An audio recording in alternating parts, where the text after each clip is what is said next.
All right, we're live. We're live. Here we go. How you doing? You all right? Very well, very well. Not too bad. Don't need to do an introduction because no one listens to this. So there's no point, mate. We'll just get straight on into have you been off work all not, week then? Not famous enough to be introduced. Mm-hmm. I have. No, I was in Wednesday. Mm-hmm. Which was kind of trying, mate. A little bit hot, a little bit sticky. Yeah. Yep. Such is life. The problem I have with this country, right, is that at one point in time, not that long ago, about 120 years ago, we had the biggest empire by landmass in human history. Bigger than Genghis Khan's won the in recent times. No, in human history, we had the biggest empire by landmass. We owned 25% of the world's land surface at one point.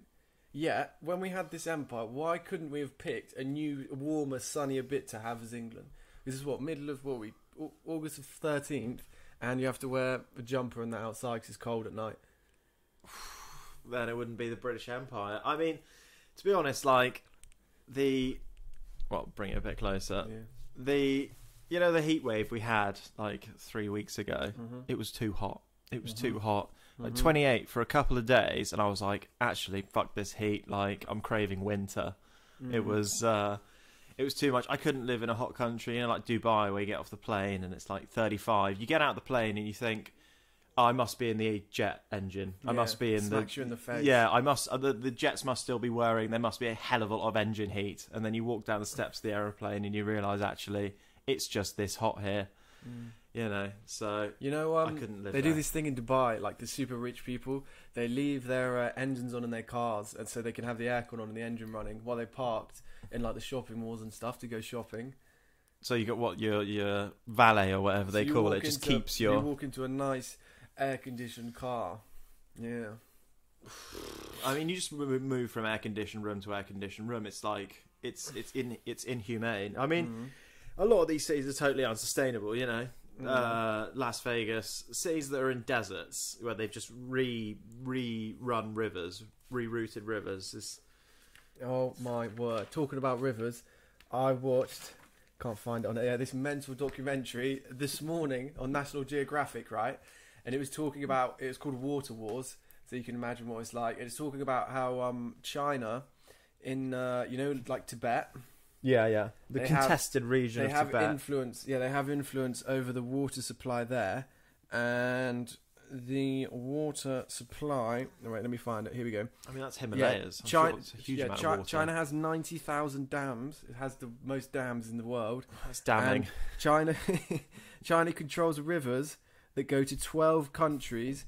Because they're annexed to Tibet, they control where it comes through, in the Himalayas, and 1.3 billion people are affected by this water supply. Yeah, China have built all these dams, and they've alleged the Mekong River. You must have heard of the Mekong Delta. Sometimes Mekong they call Delta, it. Yeah, whatever, the Mekong River. There's 11 major dams in that, but basically the Chinese are claiming that they're doing this for hydroelectric power, and it's not affecting the water levels. But other countries are contesting otherwise. Other countries are arguing otherwise. I mean, what with climate change, the oncoming migrant crisis, being in control of water sources is going to be huge. They predicted it in that James Bond film, Quantum of Solace. Not one of the best James Bond films. I'm glad we agree on that. Not one of the best James Bond films made, but one of the worst. Hit on an important issue that controlling water sources is going to be more important than controlling oil, especially with the oncoming renewable surge. It's going to be the Middle East. There's that's the interesting thing, isn't it? At the moment, they've got all the oil. They're like, come get my oil. But give it 20 years, we'll be like, come get our water. Shit's going to change. In Iran, 80% of the government revenue for their treasury, where they get their income to spend, 80% of that comes from oil. So during the pandemic, when everything shut down, they were fucked. They couldn't pay any of their employees or anything. Why? Because they couldn't export oil. Well, they couldn't because no one was buying the oil, so they couldn't pay any of the government workers. No way, that's weird. Because there was that time when oil got really cheap in the pandemic. Do you remember that? It was near £1 a litre. It got to zero at one point. Yeah, I already talked about this in one of the episodes. So it's too high now. It's too high. Yeah, mate. The water crisis, like, water's going to be the new gold. But there's I don't know much about it, but there's like desalination techniques where like, in really hot places they can turn seawater into regular water. Plus, with like hydroponic growing systems, they use 10% of the water that conventional growing farming uses. So that's definitely a future of just, having an amazing greenhouse, multi-layer growing, where they're growing on different stories, all hydroponic. I'm not saying it's going to be the highest quality food, but I'm saying it's going to feed a huge number of people. Elon Musk's brother has like a company doing, vertical farming. I didn't even know he had a brother. No way. Yeah, that's what I was talking about, vertical farming. His brother was the guy that he helped set up PayPal with him. But back to the water thing, what's it called? Desalinization. Yeah. When they extract the fresh water from salt water. At the minute, Israel are like the world leaders in this technology because they have this like reservoir thing under Israel and Palestine. But basically, like 5 years ago, they were facing like water shortages. But now they're doing all right. Yeah, it's still 5 times more expensive than normal tap water. But the Israelis, they are just good at shit, aren't they? Yeah, they are. I mean, there's a lot of poor countries around Israel, and they're constantly. I don't know. I don't want to get involved in Israel-Palestine, but yeah, they're impressive technologically, and I think it's like with those lab-grown burgers, that lab-grown meat. Like it used to, like a couple of years ago, it was like 50 quid a fucking burger, and now it's £5 a burger. Seriously? So, yeah, it's literally like I got all hyped about it like a couple of years ago. I was like, it won't be long. Have you ever had the Impossible? I think they call it the Impossible Burgers. Never. One of them. Does it actually taste like meat though? I bet it doesn't. They make it bloody. It tastes bloody. It's actually good. Like they're genuine. They use real blood. That's kind of counterintuitive. Well, yeah. It's yeah. I mean, there are some that are just really good plant alternatives, and there are some that are actually cells of animals grown in a lab. The lab-grown meat. I think Jay-Z's invested in that. I see. It's one of those industries that's going to boom. Fingers in many pies or many burgers. Big baller. The thing I like about Jay-Z though is, he was like did he found it or was he like co-owner of Tidal, the music streaming thing? You tell me. Yeah. Well, shall I Google it now? The world's most average music streaming. He was Tidal is shit. It's shit for a few reasons. You know how on Spotify when you're scrolling down you have the little thumbnails of the photos of the artists, you could pick the song. Yeah. Tidal doesn't have that, so it's just words. And then it doesn't, Tidal, the app, it says you have a download mode, so when you're out of internet connectivity, yet to actually access the app, you need internet connection, so you can't actually use the download mode. That's ridiculous. And it's £20 a month. Oh, it's £20 a month. My dad had it for a while, and yeah, I was like, Are there any upsides to Tidal? It streams in higher quality, so a higher quality than the Spotify, which is pretty good for my £30 headphones. Thank you to our sponsor Tidal. Glad I got that one. Yeah. The thing I like about Jay-Z, he like owned Tidal, and he was paying artists, musicians, millions of dollars every year. He was like part of their income, So he has this mad kind of power and control over some of these artists. Obviously that's only like a tenth or however much of their income, but it's kind of wild and it's smart. Yeah, that is the smart. Music mafia type. Of course, mate. You got to get it's like McGregor getting shares in the UFC. You want to become literally the part of the fibre that is the thing that made you. Do you reckon Jay-Z's ever had someone whacked since he's been famous? I reckon he's got killers. I reckon Beyonce would slap him. Are they still married? I bet they are. I think they are. Do you remember when Kanye had that mental breakdown on stage? Which one? Well, one of them. When he was doing his Pablo tour. Yeah, he just started having a go at someone, was it? And he was having a go at Jay-Z for part of it. But then on stage he was saying like, Jay, I know you got killers, don't send them to me. Like, he could be speaking the truth. Like crazy people when sometimes they say something true but no one notices.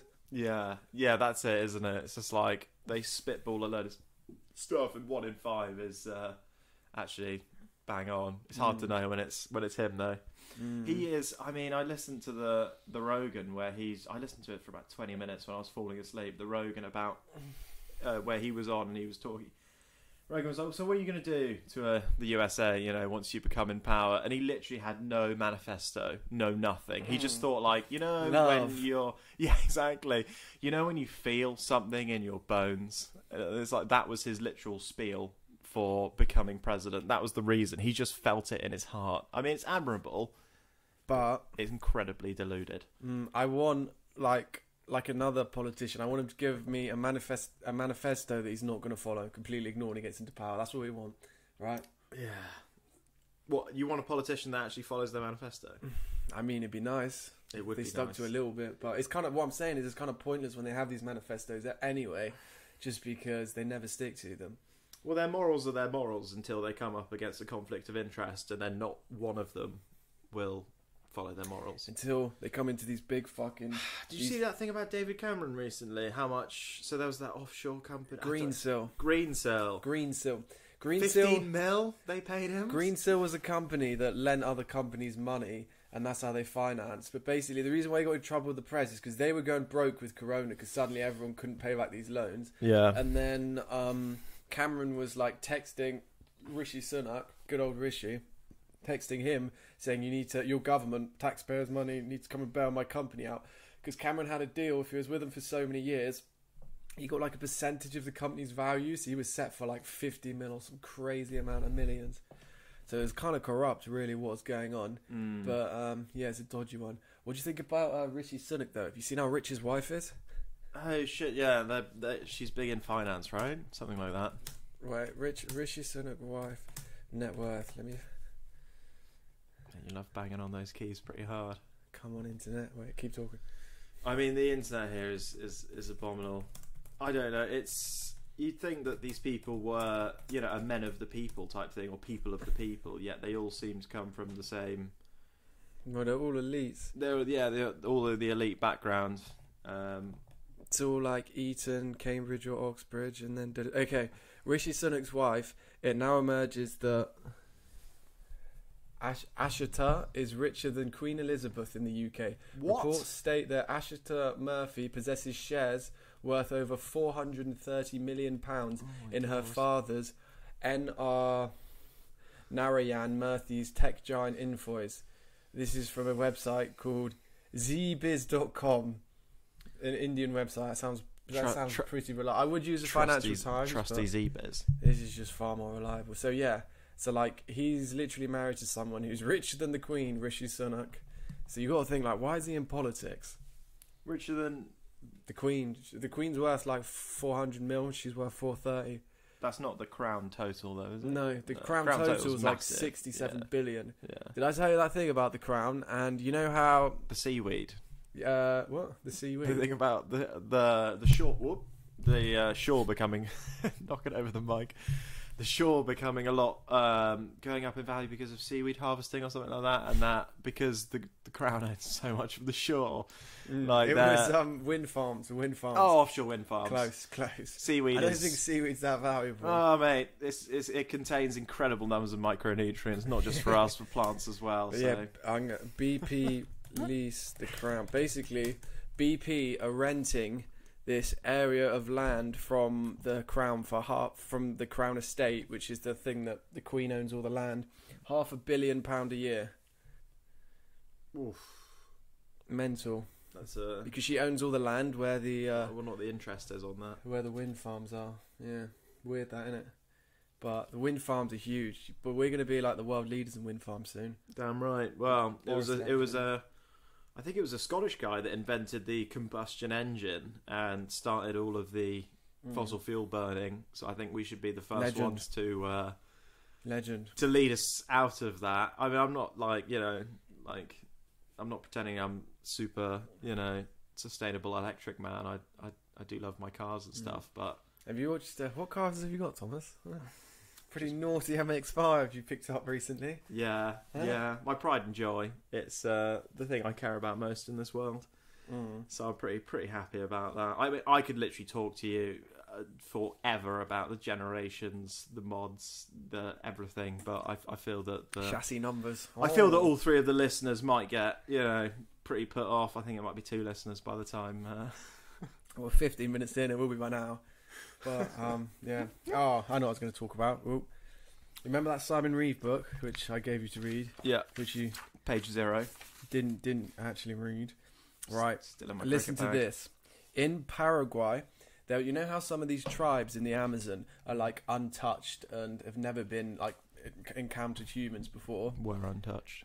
Hmm? Were untouched. Everywhere.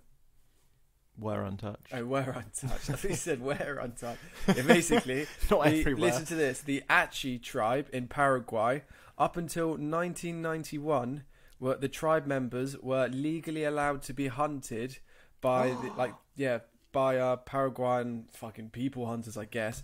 They were hunted in the 1950s, 60s, and 70s, and in some remote places up until the 1990s. There were literally people. Paraguayans went out and hunted these tribe people in like up to the 90s. It's not that long ago. Oh. It's fucking wild. And by Paraguayans, you probably mean like Spanish settlers. I think just normal people, because it's the 1990s. Normal Paraguayans. I can't believe that. That's just absolutely shocking. It's fucking crazy, bro. So I'm saying you gotta read that book. Some good shit in that book, you know. Yeah, that's really cool. That's really cool. I mean, that's crazy. It puts into perspective some of the racism we have here, which I hate. Mm-hmm. But I mean, my ex told me that in Chester, which is in the northwest of England, right on the border with Wales, that from the city walls, it's an old Roman town, Roman city, you can legally get a bow and arrow and shoot a Welsh person. Don't think that's true. I mean, maybe that is. It'd be written in old law. There are some weird old English laws. It'd be written in old law. Mm-hmm. But I don't think it's quite the hunting that goes on. It used to go on in Paraguay. Not quite anyway. Paraguay. Crikey. And where was that? North Wales. Chester, which is on the border. Chester. Up near the border, yeah. Literally on the border with North Wales. In Manchester, my dad flew in from. When he flew in from France the other day, he flew into Manchester, and then my uncle lives in North Wales, picked him up, so there's only like an hour and a half drive. Well, that's it. You've got Snowdonia on your doorstep. Yeah, but he lives up in Wales, my uncle. The property's cheap. There's some amazing beaches, like 20 minutes drive away. There's mountains, 20 minutes drive away, or even less, I think. It is literally just this like secret gem of a place, most of Wales. Everyone mocks it, but I think during lockdown, like I've been a few times, it's amazing. Yeah, I mean, I felt like I was in a. Literally, I mean, The Lord of the Rings was written by, I think Tolkien was from North Wales, and you can just see why the place is very, very magical. It's so inspiring. Yeah, this is what I always say, like, how many great authors and poets come from Bridgewater? Not many. Not many, if any. There's like zero. No, there won't be many. No, you need that majesty. Not some Somerset Levels marsh person. J.R. Tolkien birthplace, South Africa. Just as we predicted. Where did he grow up? Birmingham. Close. Ish. I mean, they say the Black Country and North Wales are really similar. Did you watch... Do you know why the Black Country's called the Black Country? Has it got some racial thing? No, it's because of all the smoke from the industry. So it couldn't really be any more different from North Wales. Yeah, I only recently learnt that. So they call it Birmingham and the Black Country. I thought you were thinking. I thought you meant Wales, like the Black Mountains. Where are the Black Mountains? In Wales, the Brecon Beacons. Their nickname is the Black Mountains. Because you know, like all the SAS train there still in the Brecons. So I was having this argument with my dad, right, about how dangerous they are. Because I told him how me and my mate went up there when it was snowing, and we were just in like trackies, like. We had a coat, but it wasn't waterproof, and we're both just in trainers, and we're on the top of it. But I was just like, Dad, only weak people die in mountains in the UK. You know? What do you think? Which is weird. Like, I'm going to the Brecons in a week's time, but I don't think I've ever been. I've been. You've never been to the Brecons? No, which is ridiculous, isn't it? Yeah, it's not even far. Yeah, it's How nice. far is it from Bristol? Hour, 2 hours? Hour and 20. We get to this good. There's this like horseshoe ridge walk we do. It's fucking amazing. Yeah, it's pretty special. I don't know the size of it, really. I mean, I've been to Snowdonia National Park, and I think that might be bigger and slightly more impressive. Snowdonia. What's the record for Snowdonia? Honestly didn't think that you could... I mean, if the army was forcing you, it could be dangerous, but... I don't think... It's not, you know... You don't need much. I think it's Snowdonia is the tall. Yeah, it's the highest peak in Wales, 1,000 meters. Mate, it's the highest peak in England and Wales. Oh, For about 15 seconds, I was the highest person in all of England and Wales. However, 70 odd million people. That was the most important. Unbelievable. You have to queue for the top though. Yeah, fucking that's like my uncle said. bullshit, mate. You get freezing cold waiting just to stand up there. It's fucking cloudy the whole time as my well. uncle was like, yeah, just all like the tourist idiots go to Snowdonia because they're like, oh, I went up Snowdonia. There's so many more like other empty, beautiful mountains around. Snowdonia is a huge national park, and there's we climbed 3 peaks in Snowdonia, and honestly, apart from the milestone of being the tallest person, Minith Mowers was one I went up, and honestly I enjoyed that more, because there's no one up there, and you get just it's a stunning place. It really is. The lakes are unbelievable as well, so we were staying in the van, just after a big old hike, jump in a lake, have a wash off, outdoor barbecue, Beautiful. Call it a night in a lay-by. Beautiful. Yeah. So they're not that strict on where you park with the lay-bys? No, mate, they've got these incredible lay-bys that are unlike any other lay-by, where, you could just camp there. I mean, I'm not sure it's legal, and there's a campsite just up the road, but... they allow it. It's very well established. You get, in one, there was 4 or 5 other vans there, and you just wake up in the morning, stretch out, and have a chat to... Where my parents live in France... You can they literally encourage people to park and stay at these random empty car parks. They put the electricity plugs and the things to plug your van in for free, so you can just park. If you're driving around, touring in a van, you can just park there for free. How much of a better system is that? It's just, that's head and shoulders, isn't it? I think they just do camping so much better. Yeah, they on do. the continent. You got to be careful though. You give me electric and a van, I'll happily live there. But it's just why aren't the state working for us rather than... You just feel like the state's working against us a bit too much in this country. There's so many rules. You can't park here, you can't park here. We love the parking here. Unbelievable. I was speaking to my new flatmate, and he was saying he's from Nigeria, and he was saying that he's only been in England a year. He was saying that the in the UK is so much more stressful living than it is compared to Nigeria. Once you have money, obviously, if you're in poverty in Nigeria, it's far worse. Yeah. But he just said the rules here, there's so many rules and regulations and things like that. Living's just so much more stressful, whereas out there you can just do anything. He was like, there's none of these speed cameras. You can just fucking drive along and you don't have to worry about speeding. If you grow up with it, though, you're less bothered, because it's just life, isn't it? You don't miss what you don't. I do, though. I think I do. I want to live Yeah, but there's so many drawbacks to places with no rules. Crime, exactly. You get robbed. Crime's a biggie. Mate, there's no proper fucking roads. They have real roads, I think, in Nigeria. I know. But Nigeria's well developed. It's the 3rd largest English-speaking population. Oh my god, it's 200 mil, isn't it? It's absolutely enormous. I lived with a Nigerian girl for a little bit. And bit of corruption. She didn't like England very much, to be fair, I could tell. Too cold. This shit's too cold. And I still, 24 years, I can't do the cold either. Well, you're just absolutely just wetter than a wet weekend. I mean, in Wales. I'm good with heat, so... Yeah, I mean, this is the man that once told me that the chicken korma from Sainsbury's is too spicy. Sorry, I can't hear you. You could manage the one from Tesco's, but the one from Sainsbury's yeah, I'm slightly better now. The cold's nice. I mean, it all depends on what kind of environment you sleep in. If you sleep in a cool room with all the windows open and a thin sheet, you're warm all the time. Yeah. Whereas if you sleep like most people in a double glazed room with the windows closed, no airflow, with a massive duvet, then you get cold all the time. I'm warm in most environments I'm in, too warm, because I'm used to. Because you're hot. Yeah. Because I'm hot. Because I'm. There's nothing red worse hot. than being entangled in a duvet on a hot night, though, innit? No, you just take the duvet out. Yeah, but when you get too hot, I learned a fact. There's nothing you can do. What year do you think duvets, the first duvet seller, started operating in the UK? In the UK, not the world. So the UK. Did we invent them? Because we did used to invent a lot. Think about the word duvet and tell me whether you think we invented it. No, definitely tell me who not. you think invented it. The French. Correct. Duvet. Duvet. Duvet. Duvet. Où est le duvet? What year do you reckon? I'm going to go with 1908. Oh, decent guess. Apparently, 1960. Fuck off. Yeah.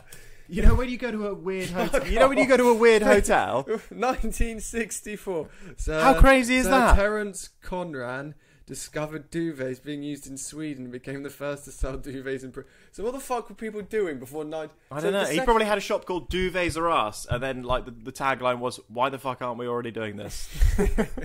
So it's outrageous. My dad was born before duvets. So you know when you go to a hotel, like, and then they have like a white sheet, and then there's some really weird blankety thing. Scratchy blankets. Why does scratchy blankets? It took us till 1960 to revolutionise that. That's why people are so soft now, isn't it? It's all the snowflakes. We've got a duvet. Oh yeah. It's no more having this, November time thin scratchy blanket. No, mate. We stand on the shoulders of giants that make our lives so cushy. Unbelievable. Isn't that just crazy? I was like, I got asked, and I was like, well, probably 16, 70 first duvet, something like that. It'd be like cow's bladder woven together or something.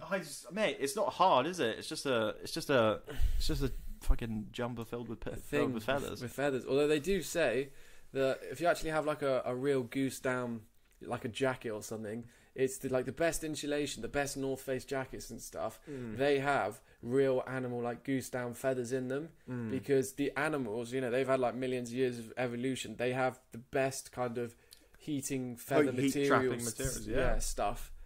So yeah, the best jackets do. You can pull a feather out of a good jacket, and you know that that's quality. I hate the fucking synthetic duvets when they don't fold. Like they fold weirdly. They're all awkward. They don't just wrap around you nicely.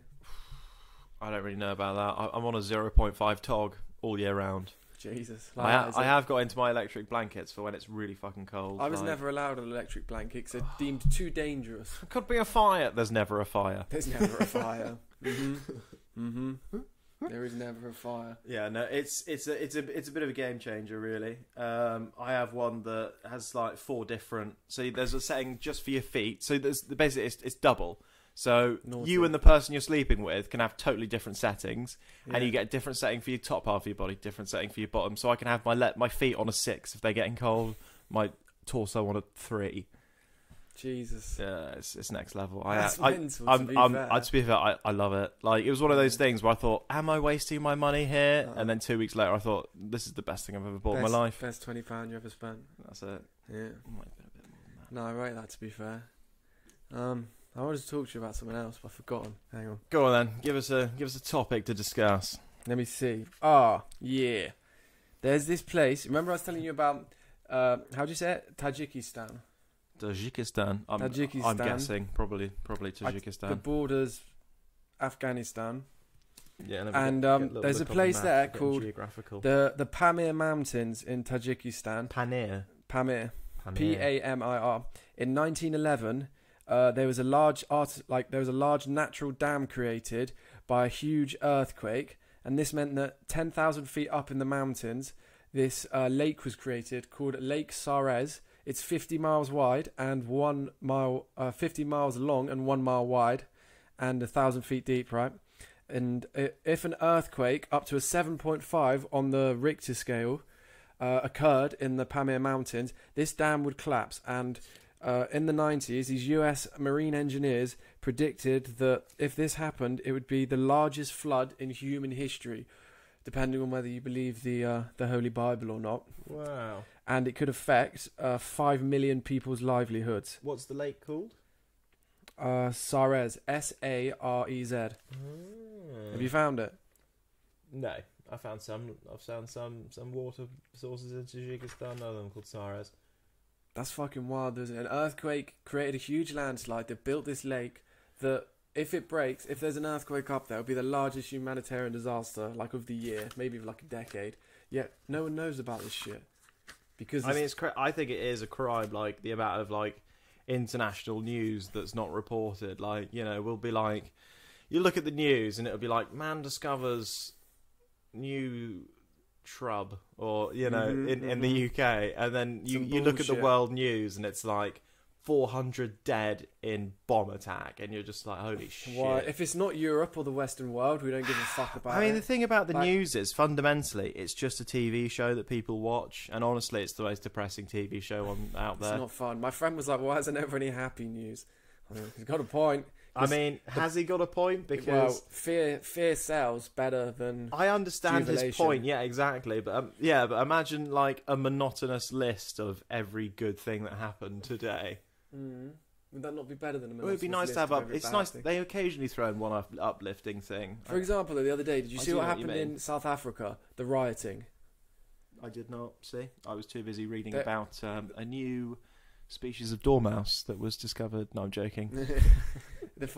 Basically, they're rioting a couple of weeks back because their unemployment rate's through the roof. It's like 35% or something. The economy's fucked with COVID, and the ex-president got arrested on some like fraudulent charges or something. Yeah. So loads of people started rioting, and then you know what happens at riots when the main cause, everyone just starts jumping in and starts looting. Yeah, 400 people died. I was watching this fucking Vice documentary on it, and it is carnage. It looks like clips from a disaster movie.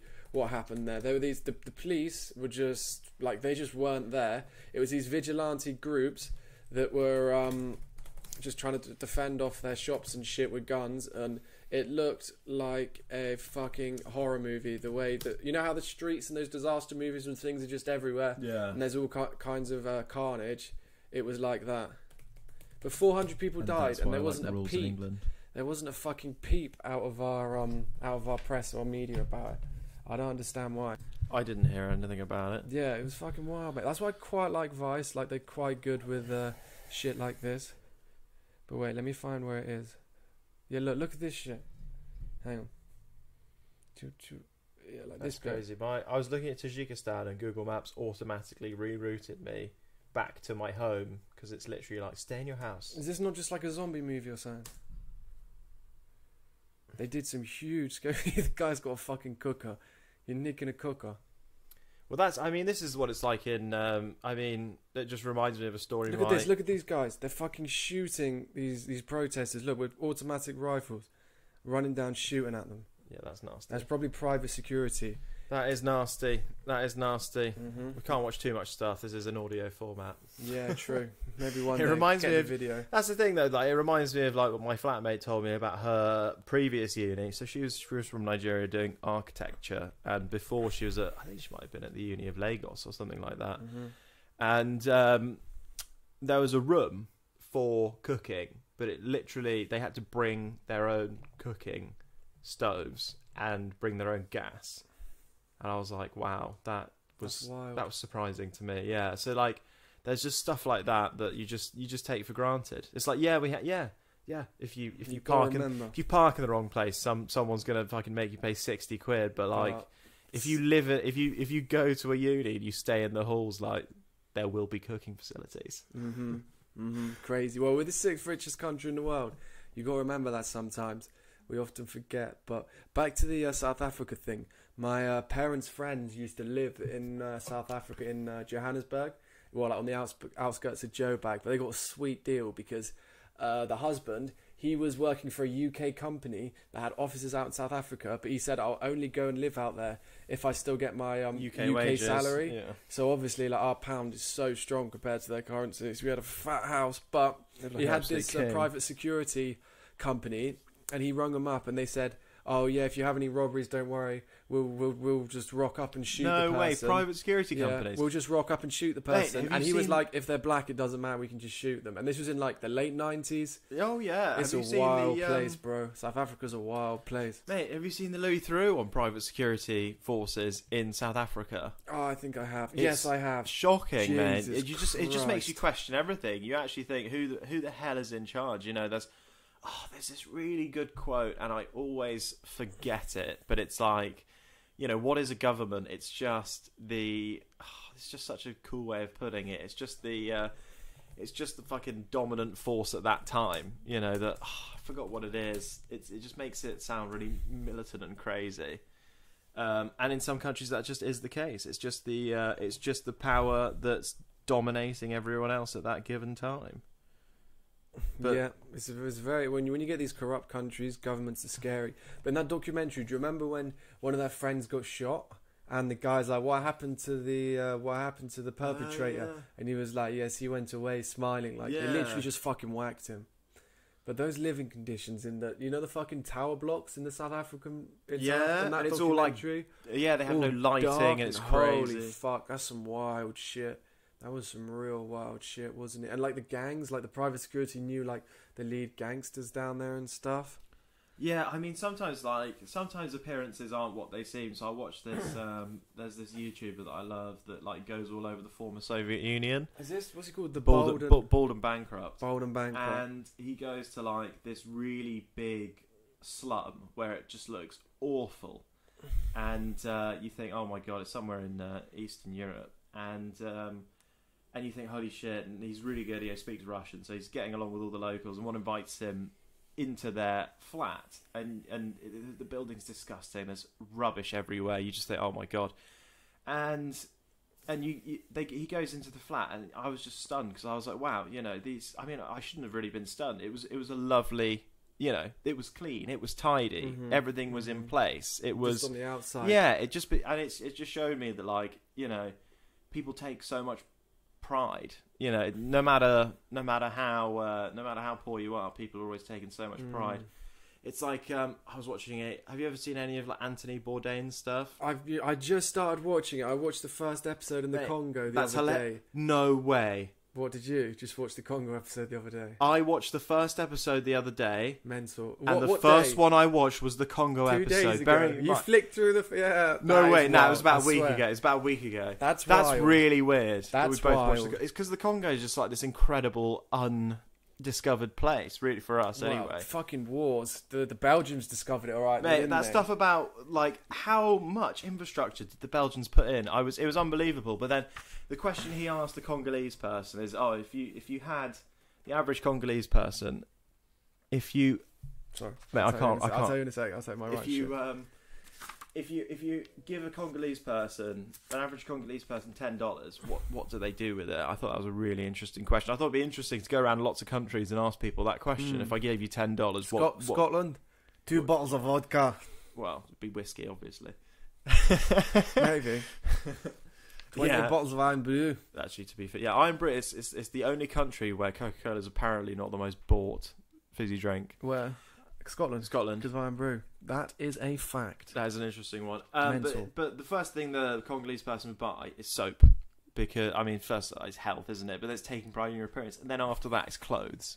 Because it's pride, isn't it? Pride is actually like the most important thing. And then after that was food. I was like, wow, that's pretty fucking cool, isn't it? Would food not be first? I thought food would be first. Probably maybe water or food. I don't know if it depends on whether you have to pay for water or not. The thing is though, do you know with the Belgians when they were there, when they colonized, they think it's like the biggest genocide and untalked about. It's like the untalked about Holocaust in history, right? King Leopold II, when he ruled the Congo, the DCR of Congo, they reckon 5 to 10 million people died. How many? Like genocide, 5 to 10 million. Was the Jews like 6 million? And yet, why does no one talk about him and talk about the Belgians in disgust? Obviously, it was a bit earlier. It's funny, isn't it? Because Hitler, but I mean, one of the fundamental problems is we're calling it the Congo. That you look at all the straight lines that make up Africa, and that's not reflective of what African people believe their continent is divided as. That's just the straight lines that all the colonialists put in. Yeah, they drew. So the Congo's probably made up of like 30 different, civilizations with different dialects. But you see when they're trying to explain the conflict, it's confusing as fuck. All these when you have like the central government breaks down and you have these power vacuums, all these different factions and these different tribes are basically fighting over it. Yeah, it's just loads and loads of small. I mean, that's the secret to success, isn't it? Working together. Have you seen? Look at the Namibia's border with Botswana. Come around. Look, that shit was drawn with a ruler. It goes to a fucking right angle up, It and then literally is. That's how bad crazy. is that? I mean, it's when it's literally desert. I understand, but when it's literally desert and there's like no people there, I understand. But then if it's like lush jungle with like quite a decent population, like that's kind of outrageous to be. It's crazy. But yeah, that King Leopold guy, 1885, established the Congo Free State by brutally seizing the African landmass as his personal possession. So he basically just claimed that shit as his own little land. Savage guy, man. These colonial motherfuckers. I know. Colonialism's just like both fascinating and disgusting at the same time. Weren't playing no games. Oh, I watched this Simon Reeve documentary the other day, and you know Haiti? Yeah. It was a French colony, and in like the 1700s, the French set up shop there, and it's basically they had one of the richest kind of slave islands in the world at the time, from the sugar and rubber plantations. But the slaves revolted and took over, fought off the French, took them over, and it's the only time in history where the slaves have created their own country, and it's the slaves that made it Haiti, which is mental. But that's cool. But this is a fucked up thing though. For reparations, up until the 1800s, the French ordered the island of Haiti to 80% of the entire economy, all the revenue and the economy's worth, had to get paid to the French for reparations for denying them access and use of the island. 80 fucking... So that's why Haiti's still fucked now. Bro, the French used to be nasty. Some of the shit they did. Yeah, the French are some of the worst. I mean, that's scary, isn't it? That's scary, isn't it? Mental. It's nasty. I mean, it's worrying because you think, like, I heard this thing that I think it's like 80%, at least a really high percentage of the population of the USA could not deal with a surprise $500 bill. Yeah, I've heard. And if that's the case in one of the richest countries in the world, then you can't, doing something like that to a really poor place is unbelievable. Yeah, it was the problem with the pandemic. The wealth gap has increased so much during the pandemic. That's not cool. I know it's really bad, isn't it? There's loads of inflation. The government's throwing money, devising plans that can't work for everyone because they're oversimplified. It's not good. It's not good. And there are people profiting, and there are a majority are not profiting from the pandemic. Mm-hmm. Yeah, that's not. I was trying to find some statistics, but I can't really find any right now on the wealth inequality in the US. The rich get richer. Okay, here we go. This is from the Financial Times. The 10 richest billionaires in the world increased their wealth by $319 billion in 2020, with technology billionaires accounting for the vast majority of the gain. According to the research by Bloomberg, much of this was to do with rising asset prices. The MSCI Global Stock Index is up 12%. That's fucking wild, though, isn't it? Yeah, it is. It is crazy. Yeah, Listen to this. The combined wealth of Amazon's Jeff Bezos, Elon Musk, and vaccine producer Zhong Shang has increased more than $275 billion since the start of the pandemic. That's wild. Mate, that's crazy, isn't it? There are winners and there are losers. Mm-hmm. I mean, it sounds like there are more losers than winners, to be honest, isn't it? It's because the central banks, they gave loads of money to all the big companies, and then... Fuckers. It's wild. Mate, there's this crazy documentary on Amazon about the central banks. Oh, yeah. It's fucking wild. It gets a little bit too conspiracy, but there was, they just take clips from the... President Nixon said... There used to be the leader of the U.S. Federal Reserve Central Bank called Gary someone in the 80s. And Nixon said, when Gary speaks, the whole world listens. This is like the fucking president of the United States saying this. Oh, and he's the head of the central bank in the U.S. Even the... Good that you're doing a master's in finance then, isn't it, Harry? Certainly is. Hopefully. Making some big decisions, yeah. But basically... Fingers crossed on that loan. They do have a lot of power. Janet Yellen's the current head of the US Federal Bank. And you know the infrastructure plan that the US... have you heard about this? The infrastructure plan in the United States has just been approved, a $1 trillion increased spending for infrastructure. It was originally meant to be $1.7 million, but... trillion, sorry. But they have to go, and the government, the president, Biden, has to go and ask Janet Yellen, the head of the central bank, to borrow this money if he's allowed to do it. They have a lot of power, bro. Yeah, that's A lot of power. We talked about this on the phone. Was it this morning? But with great power comes great responsibility. And that's the thing, like, oh, I've got all this power. It's like, yeah, but you kind of have to do the right thing. So actually, you're literally just obligated to... Yeah, go for it. Get one from the fridge.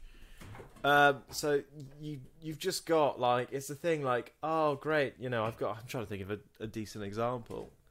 It's like when you get a car for the first time, you're like, oh, great, I've got a car, I can drive anywhere I want. Well, I'm probably not going to drive here because it costs too much. Oh, I'm going to give a lift to this person because I feel obligated to. And all of a sudden, you think, oh, I'm so fucking powerful. Oh, wait, I'm just obligated to do the right thing with my power. Mm-hmm. So either you be a bit of a dickhead and you do what you want, but what are you thinking of that crafty beer? It's all right. It's all right, is it? Would you prefer a Stella? It's more what, like, 40-year-olds drinking pubs, isn't it? Like, mate, 50-year-olds. You literally... Thick West Country accent. You've literally got one of my favourite beers out the fridge. Thank you very much. Right, I'll get a Stella. But yeah, what are you talking about power? The thing is, though, like, when I first fucking passed my test, I didn't have to have L plates. My mum tastes like tropical. Fantastic for everyone listening. It's crazy, the power surge you get. Because suddenly you can just go over the speed limit and you're like, oh shit, no one can stop me. I'm driving around in this 1.5 ton piece of just metal that you can do like 70, 80 miles an hour in. It's just wild. It's a wild power surge. That is wild, isn't it? I mean, yeah. I mean, the used car market in the UK is probably one of my favourite things about this place. Like, it's insane. It's beautiful. We have incredible. Thank you to all the old rich people that have bought really expensive cars and now they're not worth much, but they still can run. That is one of my favourite things. Right? Can you wait a sec? I'm just going to put some Sudocrem on my wound. Mate, you got to be quick. It's live. We can't have huge exits. But yeah, can you still hear me? Yeah. Basically, one of the. But yeah, for car depreciations, have you seen second-hand Mercedes-Benz? Mate, once you buy a Mercedes-Benz, the value of that thing drops off a fucking cliff. I know, that's the thing, isn't it? You've got to see a car as an investment. Look at this. You see this? Well, most of them go down. This is a Mercedes-Benz CL500, about 2008. Brand new. These are like $100,000 car. It's what, 12 years old, £8,000. That is mental, isn't it? I mean, the temptation is to obviously Mercedes do the S-Class, massage seats, fridge, just like everything, and you can pick one up for like $4,000, $3,000-4,000, and like the temptation is obviously there, and you think about it, and you think, holy shit! But the thing is, the maintenance costs. Yep. If literally the cup holder breaks. $8,000. Yeah, no, that's the problem with Mercedes. These old cars, they look like a bargain until something goes wrong. Until something breaks. Like and anything. You go to your Mercedes dealer. Yeah. The engine, you never go to the Mercedes dealer. Their labour's about £1,000 an hour. So you know those, cars that have like nice big rims and then thin tyres. Like my brother's got an A3, which is pretty uncomfortable. Nice. Yeah, exactly. Less not good for ride quality. So I've got a big Volkswagen Crafter van, and I got new tyre was like £60, something like that. Mid-range. Yeah, and it's a big old tyre. Okay, for those fancy ones, you're more likely to get a puncture where you've got big rims and a thin tyre. Even like £90 for a new tyre, even as like well. A big pothole. Sorry, but what is the point? We'll blow the tyre out on that. Even like a big pothole. He's had nothing but problems with that car. I feel sorry for him. He's dished out so much money.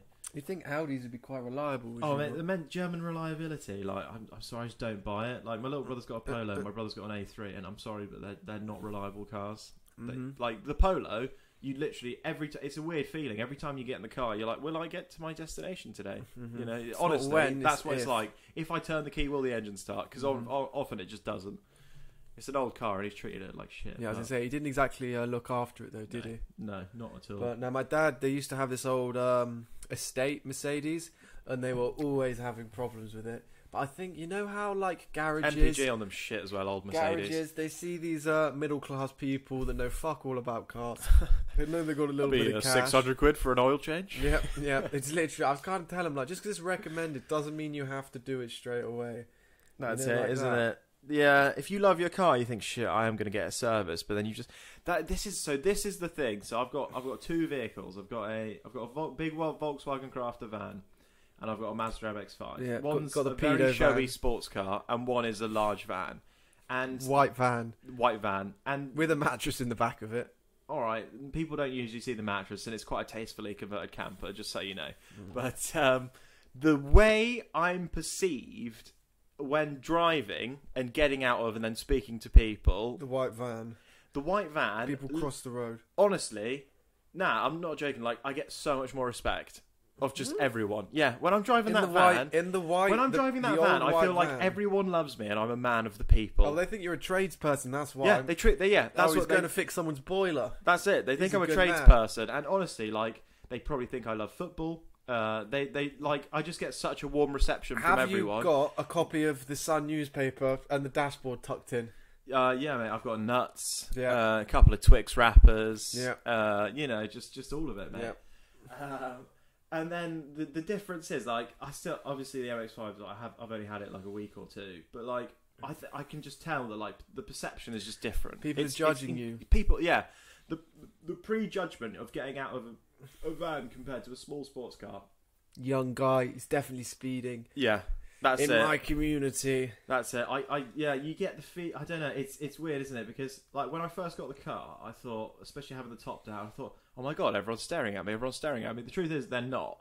It's a much bigger deal to me to be driving that car than literally any member of the public. They're a really popular car. Loads of people drive them, so it's not really a big deal for a lot of people. But you just feel like everyone's fucking staring at you at first. Then you get over it a little bit. Mm-hmm. But yeah, I don't know. I don't know whether I'm getting love or hate. I think honestly, it's both, mate. It's quite a polarizing car. The old people around either people think you're hot shit, or people think you're just like a bit of a prick. But Daddy bought it. I'm happy either way. I'm happy either way. Yeah, I listened to his TED Talks the other day, and they were talking about how to not be self-conscious. You have to be aware of people noticing you and aware they might be forming opinions on you. But then the second thing you have to do, this is the important bit, is think, do you care about that person's opinion or not? And then if it's no, you just, you do whatever the fuck you want. Isn't it? I think it's the same with, like, you can apply that approach to women that you want to get with, or men that you want to get with if you're a woman. Or what if you're trans? Are we straying? Whatever. Whoever, Anyway. Whoever you're attracted to, you have to evaluate, are you going to see this person again?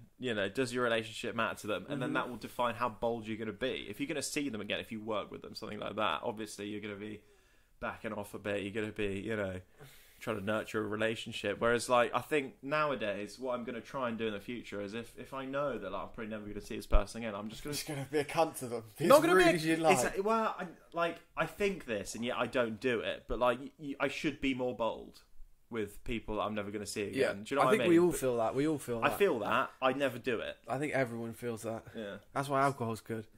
I suppose that's it, isn't it? That's the difference between actually fucking enacting what you feel and just thinking it. But I think the thing about being self-conscious and how, like, social anxiety and stuff, it's literally like a physiological sensation that's related back to when we were like Neanderthals and stuff. It's literally like the borderline bits of your fight or flight, like our instinct to survival. But back then, if we got kicked out of the group, we would die. So that's why we're always so eager to win other people's approval. Yeah, I mean, and well, it's still true to this day. Like we talked about the Congo. I mean, these, if the biggest united population in your country is a population of 5,000 people, then, like, your country's not going to do that well, and that's sad, but that's true, because it leads to, I mean, diversity of I think it's a more interesting country. A country with 400 different spice of life or whatever. Yeah, exactly. That's interesting to me. That's, spice of life, exactly. But the truth is, like, if everyone clubs together and everyone votes for the same thing and everyone... It's boring. Well, I lived in South Somerset for a large proportion of my life, and it is the least ethnically diverse county in the whole of the UK. Yeah. It's 99.5% white, and it is boring. Like, everyone has... I don't know, everyone's just quite similar. Different cultures, you learn different shit from them. Yeah. You can learn, like, the food. I don't think I've met anyone from a different country that thinks, oh, English cooking and English food is great. It's not. I don't know when we stopped caring about our food, but our food is some of the worst, like, out of any country I've ever been to, any person I've ever met from a different country. I mean, I've talked about this fairly often with people. Like my master's was kind of like ethnobotany, so it's kind of food related, and it's definitely true. Like, we have good quality food here, but that's only because we mainly imported it. I'd say we do good puddings. We have a lot of different puddings. Yeah, well, we're pretty and we do fat. good sauces. We have a nice number of My mic's falling. It's falling. But, yeah, I'd say our food is just so average. And that's the thing, isn't it? I love to go out and eat different things. Like, just discovered a new Indian, which I'm just absolutely adored. I've had it twice in the last week. Where's this Indian at? It's in Minehead, mate. You know Jon Snow, the news reporter for Channel 4? Shut up. Yeah, it was awarded best Indian restaurant in Somerset, and Jon Snow gave the award. They've got like a sort of slideshow. I thought you were going to say he owned it. Yeah, but no. Jon Snow cooked it for me. Cooked me a sagaloo, and he was the chef and the waiter. No, mental. No, he presented the award to them, and oh my god, it's just absolutely rammed. Although it's fucking gorgeous. So, that's just it, though, isn't it? It's just, you know. To be fair, I went to the diversity. I went to the best Indian restaurant in South Wales a couple of weeks back with my mum, and I tell you what, fuck me, I wouldn't want to go to the worst. Like, the food was all right, but it wasn't brilliant. What did you have? What did you order? I don't know, some chicken, lamb, some spicy lamb curry thing. It's a little bit spicy, to be fair. Have you ever been to the Cardinum in Langport? Cardamom, like the spice. That's what did I say? Cardamom. Anyway, that place. Yep. We used to go down the local park, sit by the river. Oh, I think I went there with you a long time ago. Sit by the river, get high. This is when we're like 18, 19, and then we'd fucking call them up and just order 2 cheese and garlic naan breads. But I tell you, these fucking naan breads, they're like the size of like 2 dinner plates, and the amount, they literally put like 2 inches of cheese. Like, it's probably bulletproof, it's that thick. Bread, garlic and cheese. And I think, we honestly, just used to go in there, just like £6, we just used to do that once a week.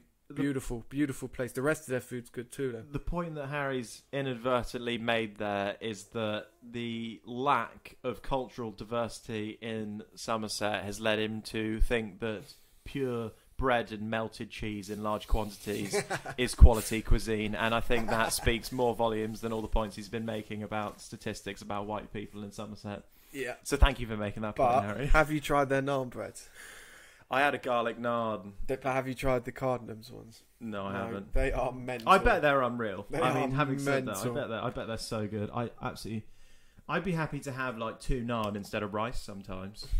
You know, I think because the naan. I always get the Peshwari naan. I always just go cheese. Naan, it's like got sugar on it or something. It's got like coconut, different nuts, things like that. If you get the proper one, you open it up. It's like steaming, has this lovely kind of reddy colour. I think it's like the herbs and it's unreal. My favourite thing it's like a side dish called sagaloo, and it's just potatoes and spinach, but like all curried, and it's unbelievable. Did you hear the news? It came out of BBC. It's just a bunch of food bloggers that are basically saying that BBC's fine. Basically saying that the word curry, we shouldn't use it anymore because of colonial connotations. That's the But it's like, surely, unless it's a negative thing, like, surely it's fine. I don't know if I'm being... It's the woke crowd, bro. The woke crowd's crazy now. It's literally... It's powerful, for sure. It's so powerful. But here's the thing, right? It's all well and good silencing people when they're saying shit you don't agree with. But when it comes to, like... When the power might change and suddenly the far right can embrace, like losing freedom of speech. I have this friend Kate, she's from China, and she's like, people in the UK don't realise how dangerous this kind of like woke culture is, because over there you have zero freedom of speech, and what having zero freedom of speech, or when it's greatly reduced, effectively means once your government starts like doing fucked up things or like making poor decisions, it's our free press that enable our government, like, sort of keep our government in check. But like, you need once the freedom I've never of speech, seen it from that perspective before. Yeah, once the freedom of speech goes away, your government and shit can get away with whatever. Like the scary thing is our freedom of press. So you're saying we've got freedom of speech, and we choose to just be silly about it and just like pick people up on some silly stuff. Disappearing. It's disappearing, which is scary. In some ways, obviously. We don't have entirely free speech. But look at this. Our freedom of speech, our freedom of press ranking is 35th in the world. That's not that good. not that Sixth as good as you might Sixth expect. richest country in the world. You got to be. You know, you should be. You think with wealth comes. Let's see that. Can I see that list? Where's the list? I don't know where the list is. Comes like social development. Hang on, I'm looking for the list. There are these interesting websites where you can just see like every index for a country, like in all different stats. We do love us. You love a stat, don't you? I love a stat. Freedom. Wait, talk. Freedom of I don't know. I'm not a fucking puppet, mate. I can't just and talk words. Okay, words. okay. All right, we got the list. What country? Have we got the list? No, we don't. Oh yeah. What country do you think's first? Freedom of speech. Freedom of speech. You know what? You should have an email for the podcast, and you should be like, if you think you know, then email us. An email? What are we living in? The fucking 90s? Like Twitter, live stream, something like that. Twitter's toxic. I would just do Twitter an email, is toxic. mate. Plus, Yeah, like, email's but email's private. Someone, that's the benefit. You control your emails. To be fair, This is something we should be Podbean talking do about live off air, but- podcasts now, so you can like the comments can come up live. You could do that as well. But I've done 3 podcasts. I've had Honestly, 0 comments. It's easy, mate. Just set up an email address. Anyway, stop wasting time. Pick the country was number 1. Freedom of speech. Freedom of speech. I mean, where can you say? You're taking too long. It's Norway. Oh, Norway I 1. wouldn't have guessed that. Norway 1, Finland 2, Sweden 3, Denmark 4. All right. Where's Switzerland's 10? Someone's Scandinavian that made this list. Jamaica's 7. How the fuck did I get there? No offense to Jamaica, but you know what I'm saying. They don't usually score too highly in the indexes, do they? No, but basically, sadly all those Nordic countries are. Do they have incredibly high tax rates there? Nah, I don't think so. I think they have incredible standards of living. Okay, guess which of the black countries which have the worst rankings? Well, obviously there'll be sort of African dictatorships. Yeah, Libya. It's not really a dictatorship anymore. Egypt, which is weird. Saudi Arabia. Well, I had an Egyptian friend. An Egypt man. I know, an Egypt friend, and Russia, obviously Russia. It was crazy how how repressed a female can be in Egypt. It was she would have to lie to like everyone. She had a boyfriend, and like whenever she'd see him, she'd have to pretend that they were sleeping in different rooms and all this sort of stuff. Mm-hmm. It's well, I mean, it's like all the driving in the Middle East and all this sort of thing. I think only recently women can drive in Saudi Arabia. Yeah, a lot of the Middle East women can drive. To be fair, it's just Saudi.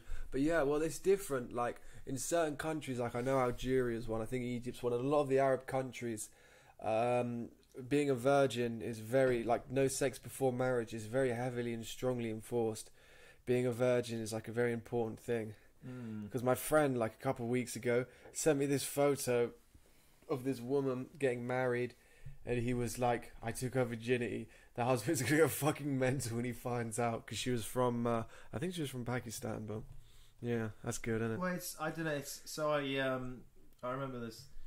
I remember talking to someone who'd read a study about mammalian testicle sizes and what influence that has on. So you can basically predict how monogamous an animal is based off the size of the testicles. Oh, jeez. And then once you create a spectrum of, I think it's only mammals, you can then say, well, if your testicles are this size, you're this monogamous.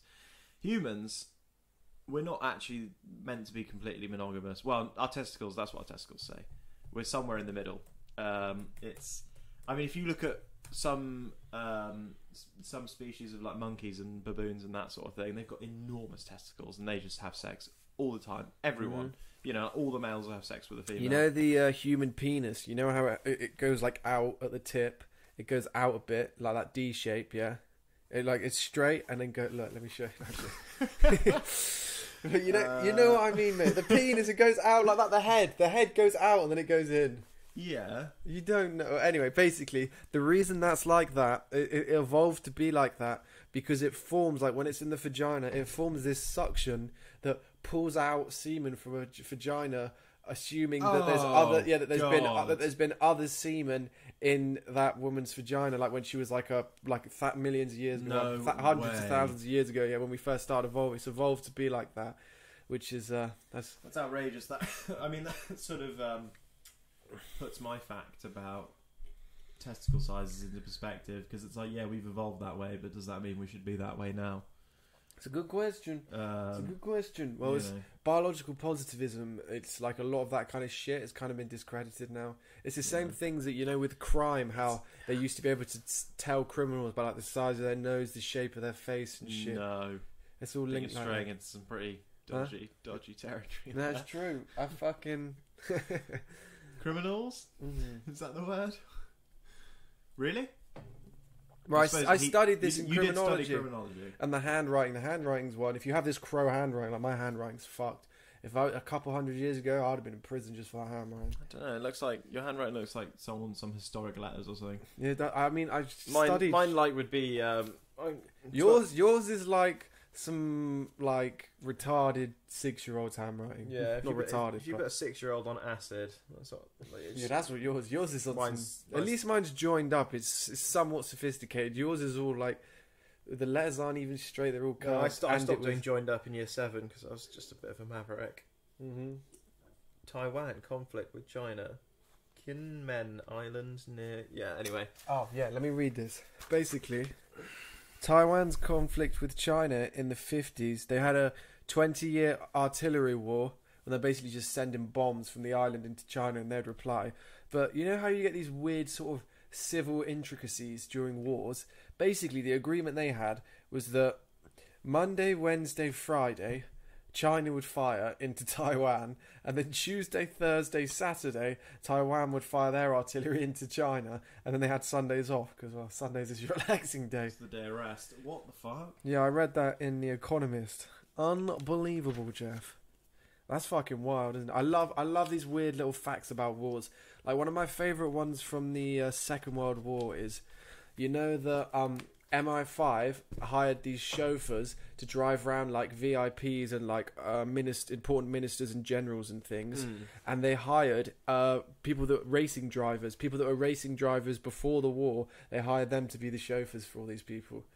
I just wow, love, that's like, cool. I found brilliant little facts like that. That is cool. I found out today about like there's this it's like a motorbike limousine. Have you heard of those things? So basically, if you're a pretty important person and say you've got 2 important commitments close together and one's one side of London, one's the other, You get escort. You get basically a trained, fast motorbike driver, because that's the quickest way, bar a helicopter, will come pick you up. You'll sit on the back of a motorbike and it'll bob and weave out of traffic to get you to your destination as fast as possible. Is this like a government official thing? No, it's not government. It's unofficial. Just, yeah, it's unofficial. These are just private companies that people with wealth and very important commitments that don't care that much about their limbs. About their limbs staying attached. You can just get a kneecap taken off. They like the feeling of being under a bus. That's it, isn't it? Yeah. Well, I know about them today. I was like, wow, that's interesting. Well, I know the bikes you get, the NHS bikes that carry blood. They transport blood and organs in emergencies. They use motorbikes for that. Although, ironically, most of the time it's for people that have died in motorbike crashes. So you need the emergency blood to, yeah. Just get this long chain of like people and motorbikes that have like come out to help and yet need help themselves. Wild. I like the escorts. You know, in Nigeria, if you're basically just fucking rich and powerful, you get police escorts, cut through traffic, whip through traffic on them. God, yeah. I mean, it's crazy, isn't it? The power of the British passport as well. I remember being in crossing from like Montenegro to Italy on a ferry. Mm-hmm. Got off the ferry. It was like 8 a.m. in the morning, and everyone formed a really long queue. We were stood in the queue, and this guy just came up to us and said, "Oh, have you got a British passport? Let's see your passport," because I guess we looked a little bit different. And showed them a British passport, and he was like, "Oh, yep, come through." And we literally must have walked past 200 people. When was this? And they let us straight out the door. Gotta be 4 or 5 years ago. So this was pre-Brexit. Pre-Brexit now, them motherfuckers are going to kick you to the back of the queue. Yeah. Like, you're going to be waiting hours. Oh, mate, don't. Yeah, that's brutal. There's just too... If you live in the UK, what with Corona and Brexit, there's just too many reasons not to be on holiday, and that means our coastal towns are just filling up with people. Honestly, it's an absolute shit show. It's Dunster getting a bit populated. Mate, it's Minehead. Where are you living? Minehead's full of scum. Scum. Honestly, mate. You can't say that. You can. Yeah, you're not. Well, I'm not joking. It's just, I don't know, mate. Like, with my job walking up and down the high street the whole time, it's Just the number of people. Yeah, it's a bit hot and sticky, and I was wearing trousers the day. Read a book, you fucks, like that. I don't know. Like I've got nothing. To be honest, it's wrong of me to call them scum. I've got literally nothing against them. I'm really happy with the money they've brought. Stop digging, Tom. Whatever. Stop digging. There's just too many people. That's the issue. Can't drive my car fast. Lots of people getting in my way.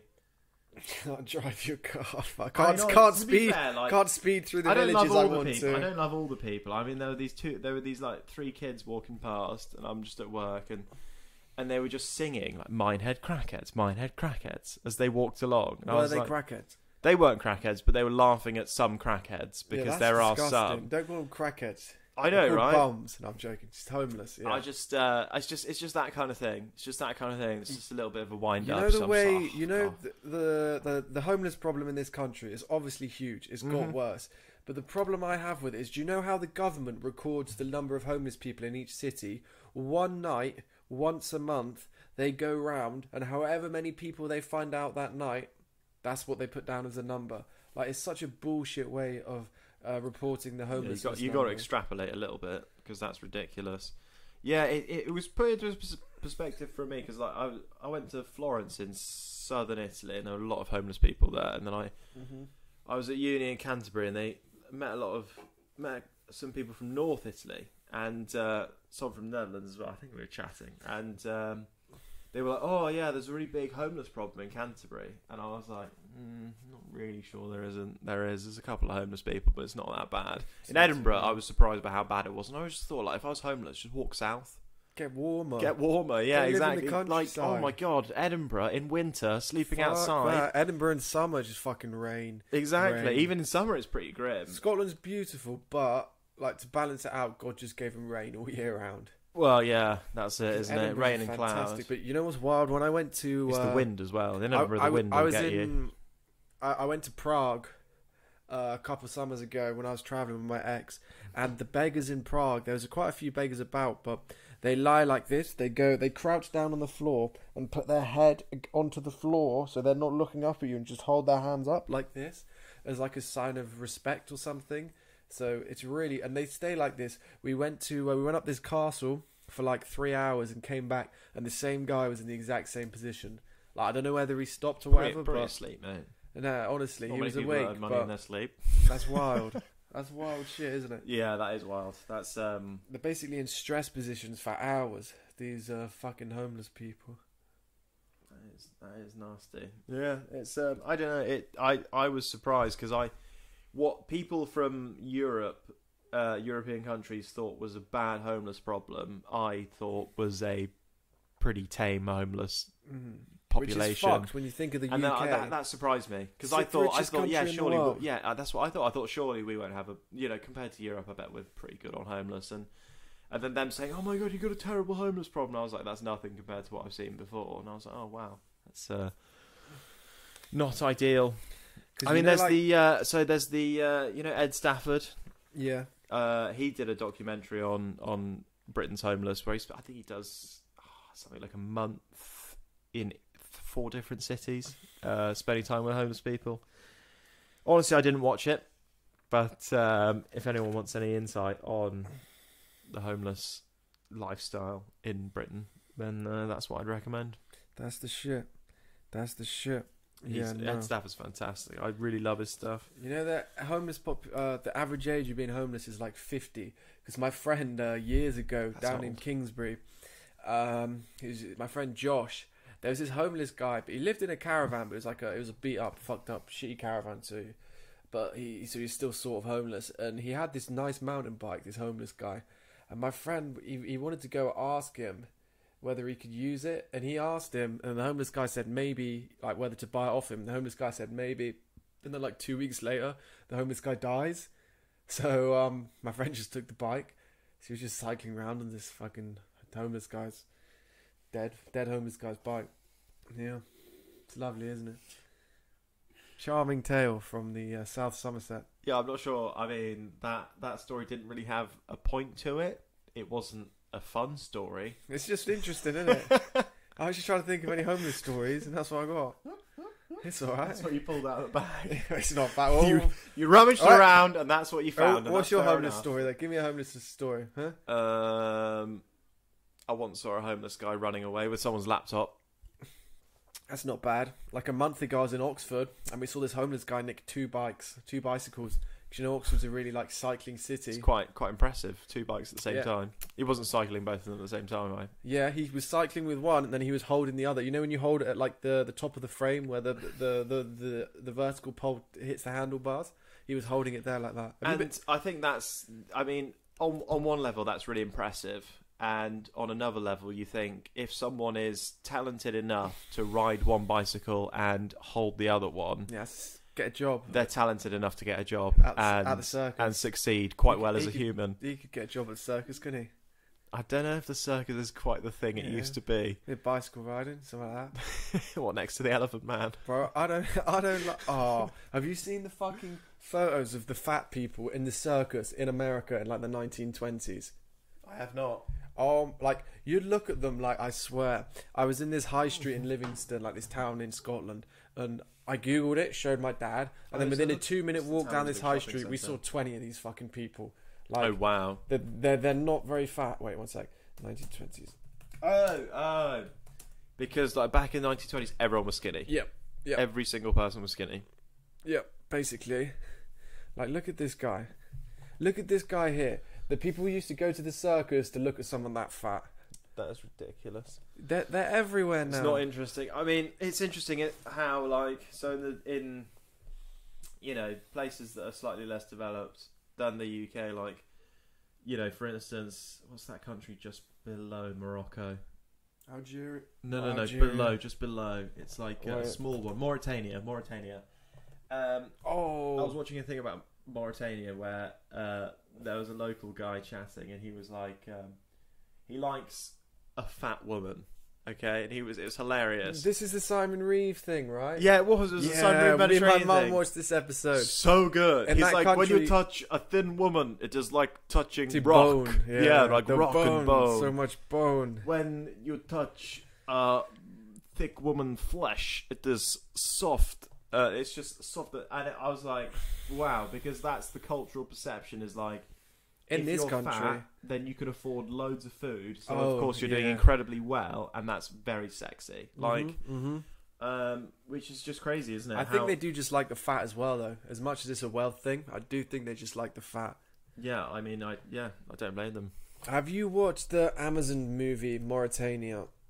No, Oh, it's fucking wild. no, I didn't. It's about They've got it's the not like biggest, they've got the biggest like array of mines ever on that border, haven't they? Which is pretty awful. This family split on between a minefield. oh in, no, that's the Western Sahara. yeah, Western Sahara and Mauritania. No, it's the Western nasty. Sahara, Morocco.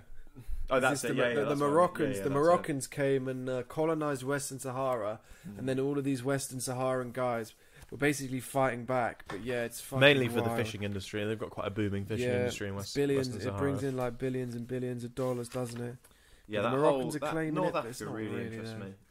Yeah, it's wild, bro. It's wild. But the film, the Amazon documentary Mauritania, this guy from Mauritania, funnily enough, he got detained and got extradited to the United States, and he was on trial. Look, here it is. He was on trial for being part of the 9/11 terrorists because I think like his distant cousin got radicalized and like took part in some Al Qaeda terrorist group or something. But The Mauritanian. this guy was suspected, of 9/11 terrorist attack, and he was held without trial for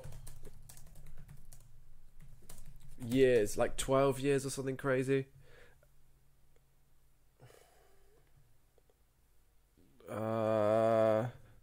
Okay, here we go. New York Times, the Mauritanian story of a Guantanamo inmate who spent 14 years imprisoned without charges. Mahamadou Ould Slahi was released from Guantanamo Bay detention camp in October 2016, approximately 14 years after he was first detained but never officially charged due to suspected involvement facilitating the September 9/11 attacks. During his imprisonment at the Cuban naval base, Slahi was reportedly beaten, sexually throttled, what does that mean? put in extreme isolation, shackled to the floor, stripped naked and put under strobe lights while being blasted with heavy metal music. And there's this fucking wild scene in the movie when this guy literally gets tortured. Sounds like MK Ultra. Have you heard of MK Ultra? Yeah, I'm sure you have.